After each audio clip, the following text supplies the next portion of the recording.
மாவட்ட ஊரக வளர்ச்சி மற்றும் ஊராட்சி துறை சார்பில் திண்டுக்கல் ஊராட்சி ஒன்றியம் பகுதிகளில் உள்ள பயனாளர்களுக்கு கலைஞர் கனவு இல்ல திட்டத்தின் ஆணை வழங்கும் விழா திண்டுக்கல் ஊராட்சி ஒன்றியம் அலுவலகம் வளாகத்தில் நடைபெற்றது.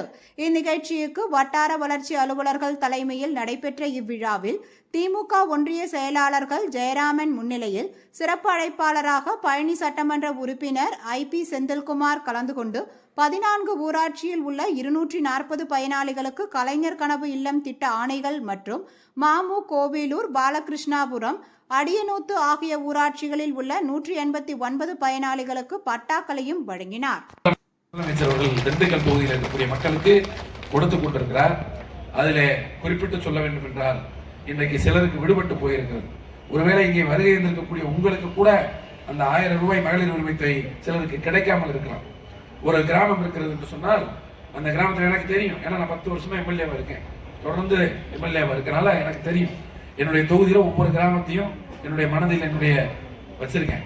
எனக்கு தெரியும். ஒரு கிராமத்துல போய் பார்த்தீங்கன்னா முதல்ல எத்தனை பேர் வந்து கேட்டாங்க, இன்னைக்கு எத்தனை பேருக்கு வந்திருக்கு, எத்தனை பேருக்கு வரல அப்படிங்கிறத ஒரு மைண்ட் ரீட்ல எனக்கு தெரியும். அப்படி பார்க்கிற பொழுது கிட்டத்தட்ட இதுதான் தமிழ்நாடு முழுவதும், அது என்னுடைய தொகுதிக்கு மட்டும் அல்ல. பாத்தீங்கன்னா ஒரு கிராமத்துல ஒரு 100-150 பேர் விண்ணப்பித்திருந்தார்கள் என்று சொன்னால், இன்றைக்கு ஒரு 10-20 பேருக்கு தான் கிடைக்காத நிலை இருக்கிறது. ராணி, கோபாலகிருஷ்ணன், ஐயம்மாள், வேல்முருகன், மருதமுத்து, பழனியம்மாள், முத்துச்சாமி, முனிச்செல்வம், நெல்லைச்சாமி, புண்ணியவதி, சாரதா, ஜெயபாரதி, அம்பிகா,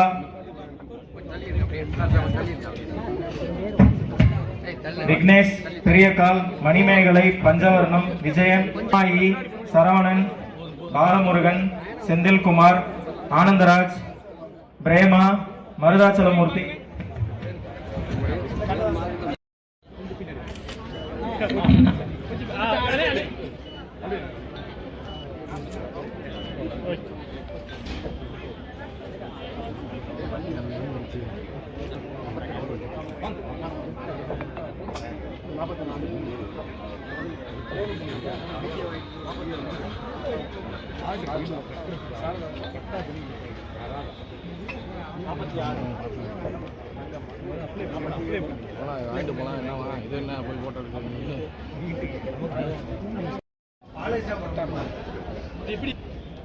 ராஜேஸ்வரி,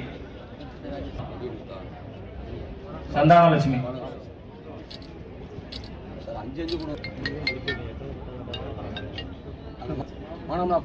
சமீனா பேகம், ஜாஸ்மின், ரசீதா, ரசலிமா பேகம்.